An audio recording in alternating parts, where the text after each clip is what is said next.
Buenos días, soy el doctor Sergio Martínez Gallardo, director del área de resonancia magnética de aquí del Centro Médico. El día de hoy voy a dar una plática que es la enteroresonancia en la evaluación de los pacientes con enfermedad inflamatoria intestinal que es el Crohn.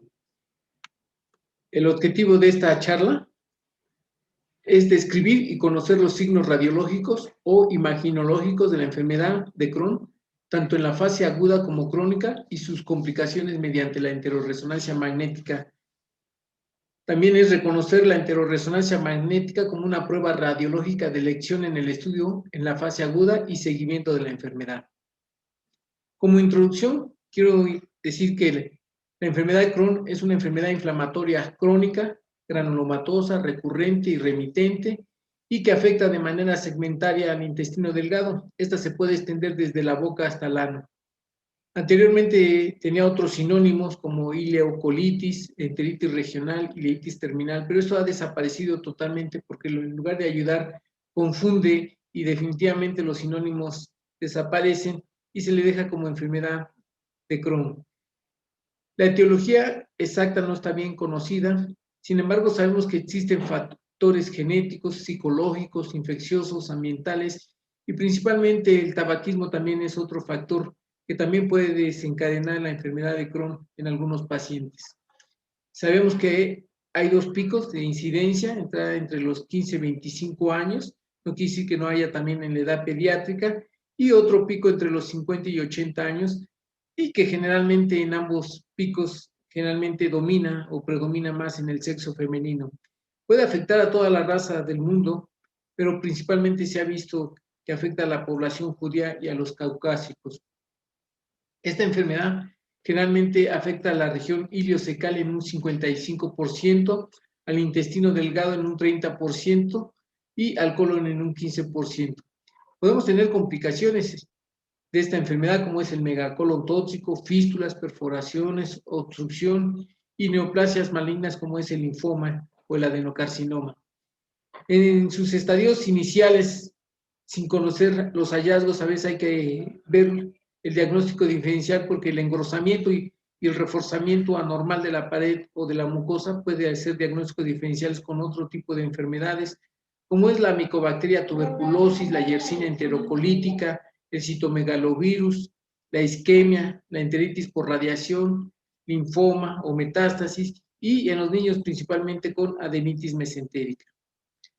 Realmente existen muchos métodos de imagen para el seguimiento o para confirmar parte del diagnóstico, porque realmente el diagnóstico es la biopsia o el estudio histológico, pero podemos contar con el tránsito intestinal, con la endoscopía e ileocolonoscopía con toma de biopsia, la cápsula endoscópica y al advenimiento de la imagen seccional, tanto la tomografía como la enteroresonancia magnética son dos métodos muy buenos para evaluar el seguimiento de esta enfermedad.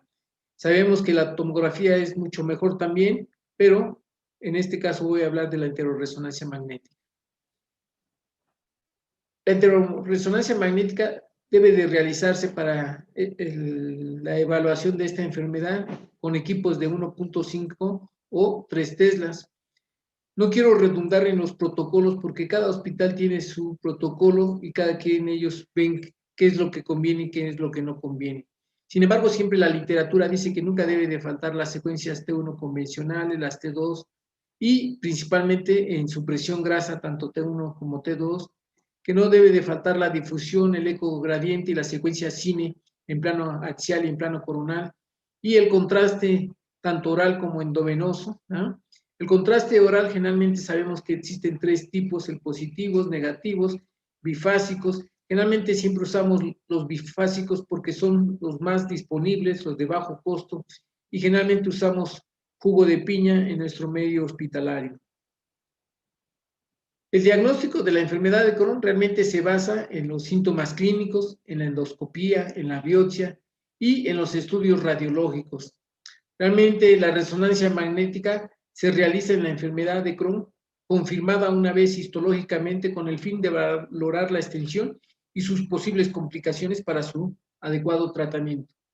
Realmente en la enfermedad de Crohn, ¿qué encontramos? Generalmente encontramos tres tipos de reforzamiento, el simétrico o asimétrico a nivel de la mucosa. También podemos encontrar el estratificado, que también se le conoce como trilaminar o endiana, y el que afecta a toda la pared, como se conoce como homogéneo. También encontramos en esa fase activa engrosamiento de la pared, ulceraciones, aculaciones, motilidad disminuida, que solamente la podemos observar en las secuencias cine, el edema intramural y la estenosis, que generalmente estas estenosis pueden tener dilatación pre o postestenóticas. Y hallazgos extraluminares también podemos encontrar al edema perientérico, linfadenopatías, trombosis, ingurgitación vascular, que es el signo del pene que se le conoce, o la proliferación del tejido fibrograso. Y como complicaciones, bueno, siempre las fístulas, tanto simples como complejas, también puede haber perforación, masas inflamatorias o abscesos, que también la resonancia y la tomografía pueden ayudar o aportar mucho sobre esto, ¿no? De acuerdo a esos síntomas y a la imagen seccional, tanto de la tomografía se recopilan, tanto de la resonancia como de la tomografía, se recopilan todos esos hallazgos, y para algunos les gusta clasificarlos en patrones o en subtipos, que vendrían siendo el patrón inflamatorio agudo, el penetrante fistulizante, el fibroestenótico estenosante o el reparativo regenerativo. ¿Y esto para qué? Para determinar si el paciente se beneficiará bien con un tratamiento médico o quirúrgico. Sabemos que la resonancia magnética en estadios precoces no es el primer método de elección, porque realmente son muchos diagnósticos diferenciales, y de estos subtipos hemos visto que varios pacientes pueden coexistir en el mismo paciente. Realmente el tránsito intestinal sería el primer método de elección, ya que nos permitiría ver perfectamente las úlceras aftoides o ver el patrón de empedrado donde se forman las úlceras tanto longitudinales como transversales. Sabemos que la resonancia magnética en un estadio inicial no sería el primer método de elección, solamente cuando ya está confirmado y todavía vemos el engrosamiento de la pared y el evidente reforzamiento anormal de esta, bueno, pues ya podemos estar seguros que estamos viendo un proceso inflamatorio de enfermedad, pero ya una vez establecido el diagnóstico de manera histológica. ¿Qué vamos a encontrar en el patrón inflamatorio activo? Siempre vamos a encontrar ese engrosamiento parietal mayor de 3 milímetros, no más de 15 milímetros, porque dicen que generalmente si es mayor de 15 milímetros hay que descartar una neoplasia. También vamos a encontrar el edema intramural, que realmente la secuencia hiperintensa en secuencia T2 es la que nos ayuda mucho, y más si abatimos la señal, se va a hacer más evidente esa edema que suele verse en esa pared intestinal inflamada. También encontramos estenosis, ulceraciones superficiales, estas pueden ser transversales, longitudinales. También encontramos una hipertrofia de la grasa mesentérica que rodea a la asa afectada, la ingurgitación vascular, que generalmente se presenta en esta enfermedad en las asas intestinales inflamadas adyacentes, que se le conoce como el signo del peine, la presencia de adenopatías inflamatorias reactivas, que generalmente siempre van a realzar con el medio de contraste, y los tres tipos de reforzamiento que se presentan en esta patología, que es el reforzamiento mural, este puede ser simétrico o asimétrico. También tenemos el reforzamiento estratificado o endiana, y el reforzamiento mural simétrico y homogéneo. Aquí en estas imágenes tratamos de representar aquel realce mucoso, ¿verdad?, que afecta realmente de maneras asimétricas, ya que está reforzando el borde mesentérico, y el borde antimesentérico sí lo realza, pero no tan significativamente como lo está haciendo el borde antimesentérico. Y también tenemos el reforzamiento de toda la mucosa alrededor del asa intestinal, que este es el que consideramos de manera simétrica al diferente del simétrico. El estratificado realmente es el que se le conoce como el signo de Indiana. ¿Por qué? Porque realmente no realza el edema de la submucosa, es el que está definitivamente inflamado. Entonces, en las secuencias T2 podemos ver esa hiperintensidad anormal de la pared, y que solamente con el medio de contraste va a realzar la mucosa y la serosa, no así la submucosa, porque es la que está totalmente inflamada, y lo podemos ver definitivamente en las secuencias T2.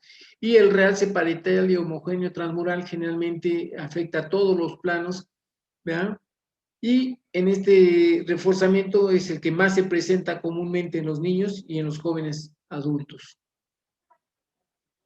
El engrosamiento de la pared puede ser leve, moderado, severo, leve de entre 3 a 5 milímetros, moderado de 5 a 9 milímetros, y de 10 a 14 milímetros, generalmente lo consideran severos. Aquí vemos 4 imágenes en 4 pacientes totalmente diferentes, el evidente engrosamiento anormal, ¿verdad?, de manera severa. El engrosamiento también puede ser asimétrico o simétrico, y nada más recordemos que no puede llegar a ser más de 15 milímetros, porque entonces había que sospechar de un probable problema neoplásico.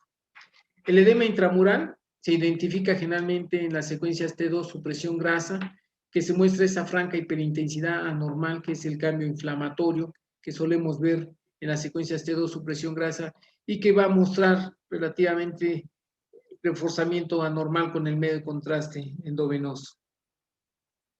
Aquí mostramos un paciente con una enfermedad activa ya establecida, en donde se observa verdadero engrosamiento y reforzamiento anormal de las asas del ilion de manera distal, la secuencia T2 con el edema, viéndose evidentemente la hiperintensidad anormal, cómo realza este edema, y en otro paciente podemos ver ese realce estratificado o en diana, que generalmente siempre es la mucosa la que se encuentra inflamada, por eso no capta tanto el reforzamiento, y el único que va a captar es la mucosa y la serosa con el medio de contraste en el proceso inflamatorio agudo. También encontramos estenosis. Estas estenosis generalmente es un estrechamiento segmentario luminal intestinal, y que generalmente siempre encontramos dilataciones preestenóticas, y para decir que tiene una dilatación preestenótica debe de ser mayor de 3 centímetros, siempre en el segmento proximal. Para decir que hay un estrechamiento, este estrechamiento debe ser mayor del 50% de la luz en comparación con las asas adyacentes normales. Una estenosis puede estar presente con o sin inflamación activa. De ahí que hay estenosis fibróticas crónicas y las inflamatorias activas, pero siempre en las inflamatorias activas van a estar también asociados los cambios inflamatorios que solemos encontrar. Aquí mostramos una imagen donde vemos una estenosis significativa y vemos la dilatación preestenótica. Otro paciente con otros diferentes tipos de estenosis. Aquí no hay dilatación preestenótica, y aquí vemos otra estenosis de un segmento corto, ¿verdad?, y con su dilatación anormal preestenótica. También encontramos úlceras, y se define una úlcera como la ruptura en la superficie intraluminar de la pared intestinal. Realmente la úlcera es un defecto que está confinado a la pared intestinal. Estas pueden ser transversales, pueden ser longitudinales, y mucho de la visualización de estas úlceras siempre va a ser la buena distensión del asa intestinal. Si no tenemos una adecuada distensión, nunca vamos a poder visualizar las úlceras. En este caso, mostramos este paciente donde verdaderamente muestra varias ulceraciones, ¿verdad?, con alguna profundidad leve, y esto es lo que nos traduce las úlceras. Mostramos otros casos donde también realmente hay que tener una buena distensión del asa, independientemente esté engrosada, y podemos ver esas excavaciones o esos defectos en la superficie que nos permite ver perfectamente bien. Aquí vemos una úlcera profunda, aquí nuevamente vemos otra úlcera superficial, ¿verdad?, que con el medio de contraste pues a lo mejor nos la hace un poquito más acentuada. Vemos otra ulceración aquí, y sabemos que las úlceras generalmente son causantes de fibrosis, ¿verdad?, y de ese que termina produciendo la estenosis en estos casos. Vemos otro caso aquí donde vemos una úlcera, ¿verdad?, longitudinal, casi muy sutil, muy suave. A la administración del medio de contraste en esta asa de ilion distal, pues se alcanza a delimitar precisamente esa pequeña úlcera. También hay saculaciones o pseudosaculaciones, generalmente estas bolsas de base amplia que se muestran a lo largo del borde antimesentérico intestinal es el resultado del acortamiento del borde mesentérico debido a una inflamación crónica, inicialmente aguda, luego crónica, ¿verdad?, y produce fibrosis, se acorta el borde mesentérico, y el borde antimesentérico es lo que empieza a formar esas saculaciones, porque siempre serán de base amplia. Realmente las secuencias cine son sumamente fundamentales. Sabemos que nos puede ayudar para dos cosas, para la motilidad disminuida y para detectar estenosis. Estas estenosis hay que tener cuidado porque a veces podemos tener espasmos transitorios y no ser estenosis. Aquí hay que saber identificar cuáles son las estenosis inflamatorias agudas o las crónicas, que son las fibroestenóticas. Las secuencias de difusión generalmente siempre nos ayudan también a ver procesos inflamatorios activos en la enfermedad de Crohn. Incluso la podemos usar para aquellos pacientes que no pueden administrarse contraste endovenoso. Realmente la secuencia de difusión nos va a ayudar mucho. ¿Por qué? Porque nos va a ayudar a detectar aquellas fístulas que generalmente van a estar con restricción a la difusión. También nos va a permitir ver las asas intestinales que están completamente inflamadas y también nos va a permitir ver aquellos abscesos con esas colecciones que generalmente en la difusión hacen una restricción a la difusión y son evidentes en esta secuencia. También podemos encontrar el edema o la inflamación perientérica. En este paciente, por ejemplo, vemos una asa intestinal en esta secuencia T2, donde también concurre un poco de líquido perientérico, ¿verdad? Y también podemos encontrar no nada más el líquido, también en otros casos se pueden encontrar trabeculación del mesenterio, haciendo énfasis en cuanto al edema o el proceso inflamatorio perientérico. Siempre lo vamos a visualizar en las secuencias T2. También llegamos a encontrar la masa inflamatoria, que generalmente se le puede decir flemón, a algunos no les gusta que digamos flemón, ¿verdad? Pero a final de cuentas está descrito en los diccionarios médicos que flemón significa una masa inflamatoria, ¿verdad? Y que esta masa inflamatoria siempre se localiza en el mesenterio, no está bien definida, generalmente siempre es amorfa y en ocasiones puede o no contener líquido en su interior. Generalmente ocurre en el segmento inflamado, en el segmento intestinal afectado.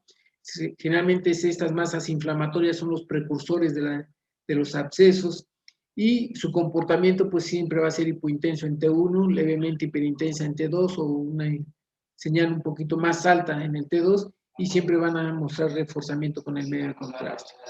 También tenemos ingurgitación de los vasos mesentéricos. Generalmente hay aumento del flujo sanguíneo que irriga el intestino afectado.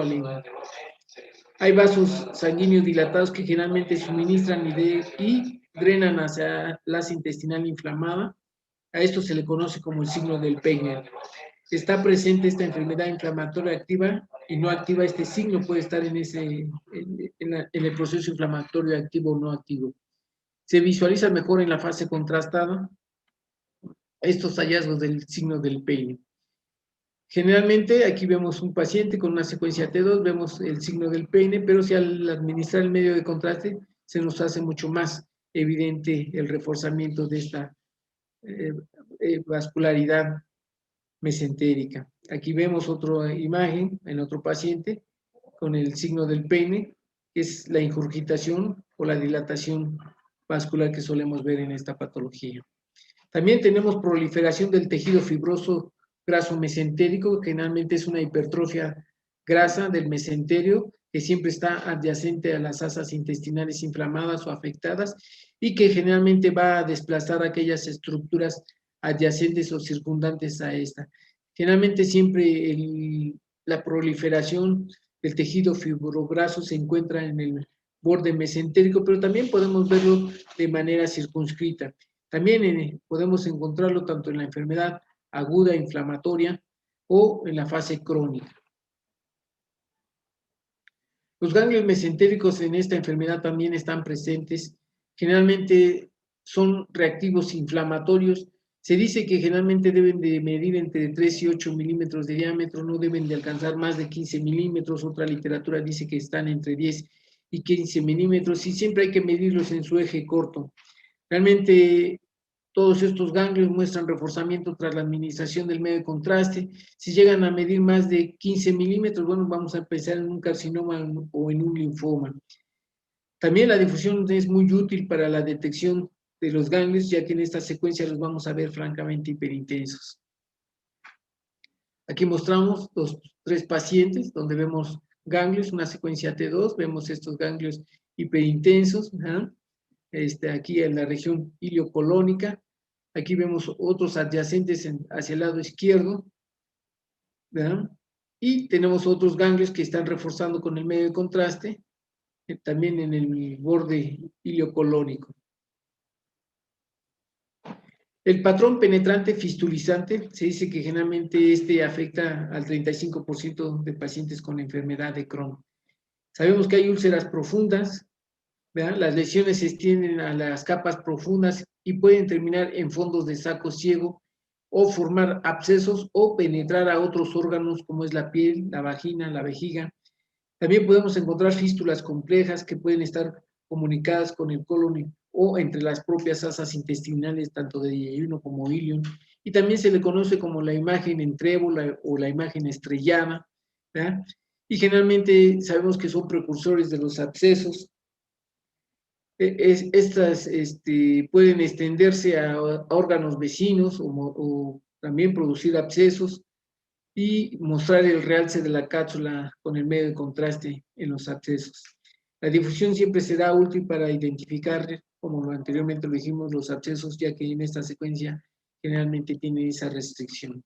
Aquí vemos un tracto sinusal, donde vemos ese trayecto fistuloso, donde no termina más que en el mesenterio de manera ciega. Otro paciente con múltiples tractos sinusales, donde terminan de manera ciega, no tienen comunicación con ninguna otra asa intestinal adyacente.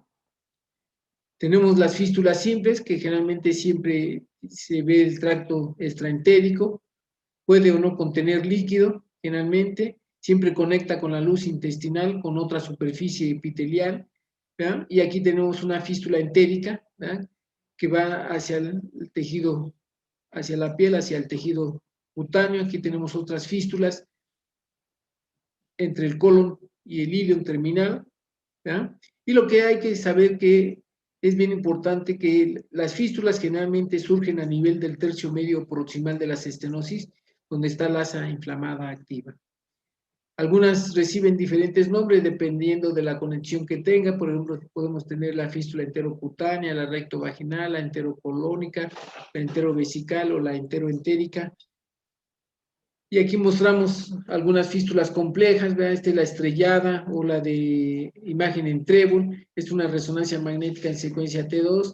Esta es una tomografía precisamente, más que nada para caracterizar esa imagen que le llaman el signo de la estrella o el signo de trébol.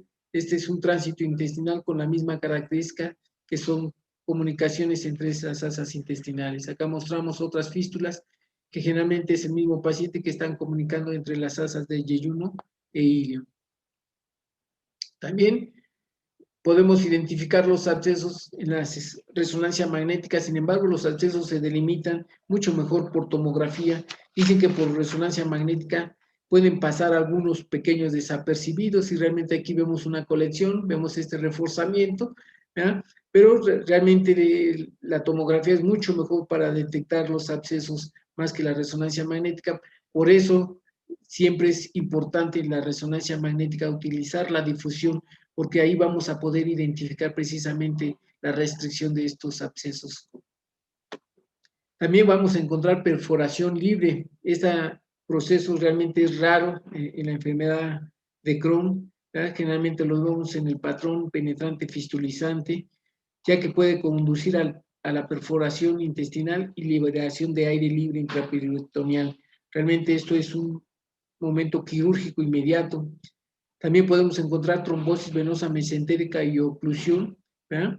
Generalmente esto lo encontramos mucho mejor o se detalla mucho mejor por tomografía. Generalmente en la fase aguda podemos encontrar segmentos intestinales inflamados con un trombo intraluminar.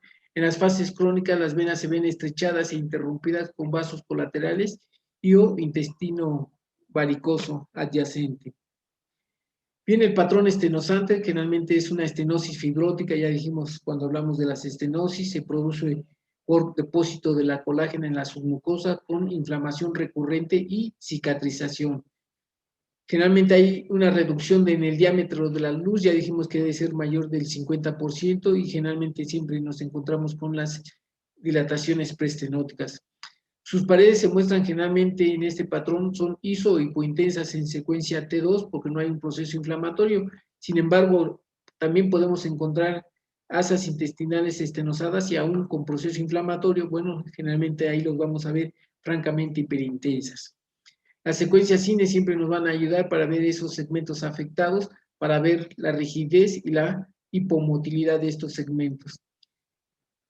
Se le llama signo de la cuerda o del cordón a aquellos segmentos largos que están totalmente reducidos en un gran segmento luminal y también tienen pérdida del patrón de la mucosa, realmente pierde la morfología, las asas intestinales pierden esa morfología de las válvulas coniventes, generalmente parecen pequeños tubos delgados. Generalmente pueden verse también segmentos afectados de segmentos separados normales. Y aquí vemos efectivamente, vemos esas estenosis de esos segmentos, algunas pueden tener una estenosis y la dilatación preestenótica, ¿verdad?, en estos pacientes. Y aquí mostramos otros pacientes con algunos segmentos normales, pero también con segmentos francamente estenosados, ¿verdad?, disminuidos en cuanto a su luz.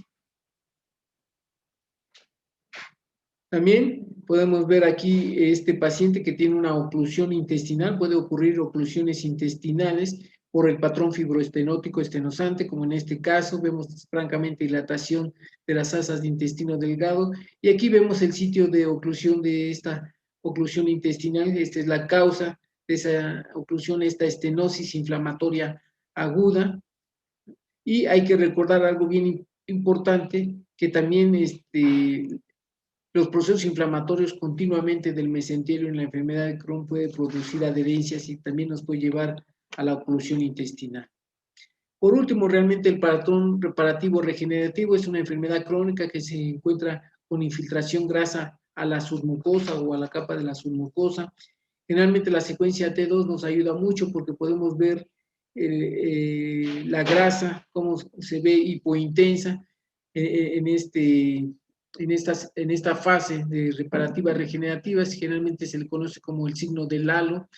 Realmente no hay un reforzamiento significativo, puede ser leve, moderado, y generalmente el reforzamiento es tardío y puede ser también heterogéneo.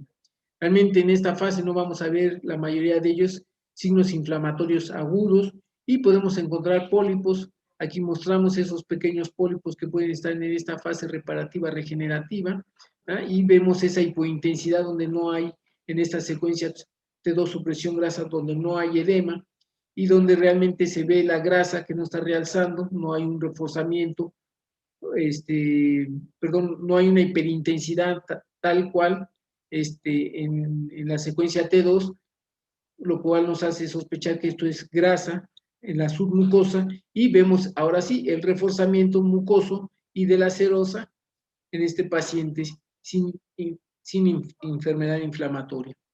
Aquí vemos otro caso donde verdaderamente en la secuencia T2 vemos en la secuencia T2 supresión grasa, vemos ese edema, perdón, vemos la grasa perfectamente en supresión grasa, y al momento de dar la administración del medio de contraste, pues nada más realza la serosa y la submucosa. Esto es lo que se le conoce como el signo del halo.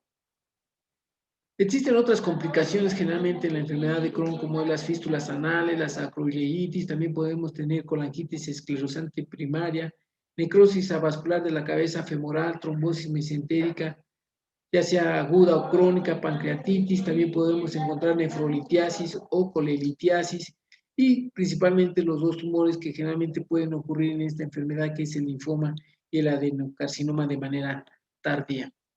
La resonancia magnética realmente tiene utilidad, tiene ventajas, tiene desventajas.